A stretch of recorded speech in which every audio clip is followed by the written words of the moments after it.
तो हर बच्चा कोई भी हो, एकांत की स्टडी जरूरी है। चाहे तो वो लाइब्रेरी में करो, चाहे वो घर के कोने में करो, लेकिन जब भी स्टडी करो एकांत में करो, ग्रुप में मत करना, याद रखना।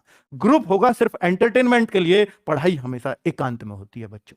ठीक है, ये बात मेरी याद रखना। दूसरा मंत्र है बच्चों, ऑनलाइन पढ़ाई व सेल्फ स्टडी दोनों का तालमेल बहुत जरूरी है। क्योंकि अगर सिर्फ हम ऑनलाइन में फंस कर रह गए और लगातार हम 8-8 10-10 घंटे 11-11 घंटे सिर्फ मोबाइल पर देख रहे हैं तो बेटा सिलेक्शन नहीं होगा। सेल्फ स्टडी का भी तालमेल लगाना होगा। बेटा हमारी मजबूरी है कि हम 8-8 क्लास लाइव कराते हैं, लेकिन आपकी मजबूरी नहीं है। आपका जो मन करे कि भाई मैं इस क्लास को नहीं देखूंगा तो मैं इसको बुक से कवर कर सकता हूं, मुझे जरूरत नहीं है इसको देखने की। तो बच्चों हम क्यों लाइव करा रहे हैं फिर इतना? क्या सबके लिए नहीं करा है? नहीं, बच्चे को अपनी स्ट्रेंथ पहचाननी है। क्योंकि हमारे पास देखिए बच्चा, हम कुछ चीज छोड़ नहीं सकते, क्योंकि हमारे पास इसको भी पढ़ने वाला बच्चा है, उसको भी कुछ इसको पढ़ेगा कुछ उसको। लेकिन आप क्या करते हो, सब कुछ पढ़ रहे हो। तो बेटा सब कुछ अगर आप पढ़ सकते हो तो वो तो बेस्ट ही है, लेकिन अगर उसकी वजह से सेल्फ स्टडी नहीं कर पा रहे हो तो फिर वो बहुत नुकसानदेह है। ठीक है, कोई नहीं बताएगा इतनी ईमानदारी से इन सारी बातों को, मैं आपको इसलिए बता रहा हूं क्योंकि मुझे आप लोगों से सिलेक्शन चाहिए। ठीक है बच्चों, तो ऑनलाइन पढ़ाई करो, बहुत अच्छी चीज है, लेकिन साथ में सेल्फ स्टडी इसलिए जरूरी है बच्चों कि ऑनलाइन पढ़ाई करते रहने से, सिर्फ पढ़ाई करते रहने से, क्लास देखते रहने से सिलेक्शन नहीं होता। जब तक अपने दिमाग में ना उतारो, और दिमाग में उतरती है चीजें सेल्फ स्टडी से। तो बच्चों दोनों का तालमेल प्लीज बना के रखना। मैं ये मानता हूं मैक्सिमम मैक्सिमम मैक्सिमम 5 से 6 आवर क्लास ऑनलाइन लेनी चाहिए, इससे ज्यादा नहीं लेनी चाहिए। ठीक है, और अगर 5-6 आवर्स ऑनलाइन ले रहे हो तो बेटा 5 आवर्स की सेल्फ स्टडी भी चाहिए, जो बुक से हो सकती है, नोट्सों से हो सकती है। ठीक है, फिर सर कैसे करें, क्लास तो ज्यादा है। तो बेटा आप उस सब्जेक्ट को छोड़ो जिसको आप बुक से कर सकते हो। आपको लगता है मुझे बुक से और मुझसे क्लास से दोनों से एक सा होगा, तो आप करिए, फिर आप बुक को प्रीफर करिए, क्योंकि इतनी क्लास आप नहीं देख पाओगे, मुझे भी पता है, रेगुलरली तो नहीं देख पाओगे। तो इस तालमेल को उन सब बच्चों ने बहुत बेहतर बिठा रखा था। सब में ये बात कॉमन थी बच्चों कि सबका ऑनलाइन पढ़ाई फिक्स, इतनी क्लास करनी है, और सबका सेल्फ स्टडी फिक्स कि इन क्लास के बाद मुझे ये प्रैक्टिस करनी है। ठीक है बच्चों, आगे बात करता हूं बेटा मॉक टेस्ट। ये ऐसा कोई बच्चा नहीं था कल जो सिलेक्शन के बालक आए, होके जो दिल्ली पुलिस में जो आए हमसे बात करने मिलने, तो उनमें कोई ऐसा बच्चा नहीं था जिसने मॉक टेस्ट ना दिए हों, मेरे ना दिए हों, किसी और के दिए हों, पर दिए हों। मॉक टेस्ट के बिना सिलेक्शन संभव आजकल नहीं है ऑनलाइन की दुनिया में, है ना बच्चों? तो मॉक टेस्ट अगर आप वीकली देते हैं तो ये बहुत अच्छा है बच्चों, बहुत शानदार है। अब इतनी पढ़ाई तो आपने कर ली है कि वीकली मॉक टेस्ट दे सको, और वीकली मॉक टेस्ट में अगर आप शुरुआत में देना शुरू करते हो तो मैं कहता हूं बच्चों 150 अपना पहला टारगेट रखो कभी भी मॉक टेस्ट में। अगर 150 को अचीव, देखिए ऐसा होता है कई बार मेरे एक में 150 आ गया, बाकी में 130, फिर 130 पे आ गया, बेटा इससे डिमोटिवेट मत होना। वो अभी आपका लेवल 150 का बना ही नहीं है, क्योंकि जिस दिन बन जाएगा उस दिन आप 150 से नीचे आना बंद कर दोगे, इसलिए डिमोटिवेट मत होना। 130 का ही मेरा लेवल है, वो तो आ गए एक में 150, क्वेश्चन आसान रहे होंगे, लेकिन 150 का बनाओ। पहला टारगेट ये कि मैं लगातार 2-3 टेस्टों में 150 ले आया तो आपका 150 का लेवल है। फिर बेटा अगला टारगेट 180 को अचीव करेंगे हम, कि अब 180 लेके आने। बेटा बहुत टाइम ऐसा होगा कि आपका 1-1 2-2 ही बढ़ रहा है, या 1-1 2-2 घट भी गया, उससे घबराना मत कभी, क्योंकि नंबर हमेशा छलांग मारते हैं। क्या जो आपके मार्क्स है ना, वो कभी भी ऐसे नहीं बढ़ते 1 बढ़ा है 2 बढ़ा है कभी 3 बढ़े हैं, वो छलांग मारते हैं बच्चों। हो सकता है 150 155 बहुत दिन से चल रहे हैं, फिर बच्चों अचानक से ऐसा उछाल आएगा, हो सकता है 170 75 180 तक आप स्टेबल कर जाओ। ठीक है, क्योंकि आप अपनी गलतियों से बहुत सीखते हो। पता है क्यों होता है वो? क्योंकि आप 150 जब ला रहे हो ना, तो आप आते हुए सवालों को बहुत ज्यादा गलत कर रहे हो, बहुत ज्यादा। फिर थोड़ा और कम होंगे अगले मॉक टेस्ट में, फिर 150 आए, फिर लेकिन आते हुए चीजें कम गलत होनी शुरू हो जाएंगी। गलत तो 180 वाले के भी होंगे, 220 वाले के भी होंगे, आते हुए वो खत्म नहीं होते, लेकिन वो कम हो जाते हैं। जितनी गलतियां कम करोगे, आती हुई चीजों को गलत कम करोगे, तो बेटा नंबर बढ़ते चले जाएंगे। बस यही सीखना होता है मॉक टेस्ट से। 180 आ जाए, फिर अगला टारगेट 200, और फिर 220, और लगातार 3 टेस्टों में आप 220 लेते चले आए, तो आप सिलेक्शन के 100% दावेदार बन गए बच्चों। ठीक है, तो इस तरह से आपको अपना टारगेट अचीव करना, और लड़कियों का टारगेट अंतिम 200 प्लस होना चाहिए। ठीक है बच्चों, तो अब मैं ये मॉक टेस्ट में बच्चों आप लोगों के लिए टैलेंट ग्रुप बनाने वाला हूं।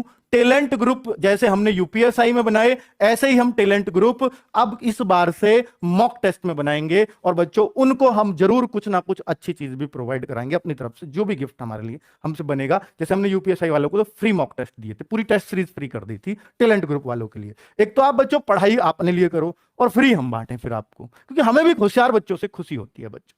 ठीक है, तो टैलेंट ग्रुप बनना शुरू होगा, उसमें हमारे सजेशंस भी आपको मिलेंगे साथ साथ। और ये ऐसा नहीं सिर्फ खाकी बैच वाले जो हमसे बैच में पढ़ रहे हैं उनके लिए नहीं, ओपन कंपटीशन चाहता हूं मैं इसको, कोई कहीं भी पढ़ रहा है टेस्ट दीजिए, आके टैलेंट ग्रुप में शामिल होइए, सब बच्चों से आपस में भी जानने का मौका मिलेगा कि ये बच्चा क्या करता है। उसमें हम होशियार बच्चों के कमेंट्स लेते हैं, भाई आप कर क्या रहे हैं, ठीक है। तो लेकिन शामिल वही होगा जिसके अच्छे मॉक टेस्ट में अच्छे मार्क्स आएंगे। वो कितने पे होगा वो हम तय कर लेंगे अपने आप, ठीक है। तो अभी आपने 150, 180, 140 आ रहे हैं, नहीं नहीं, अभी आप उस लेवल को सेट करो कि टैलेंट ग्रुप में आ पाओ, ठीक है। पहला टारगेट तो यही होना चाहिए, मोटिवेशन है बस।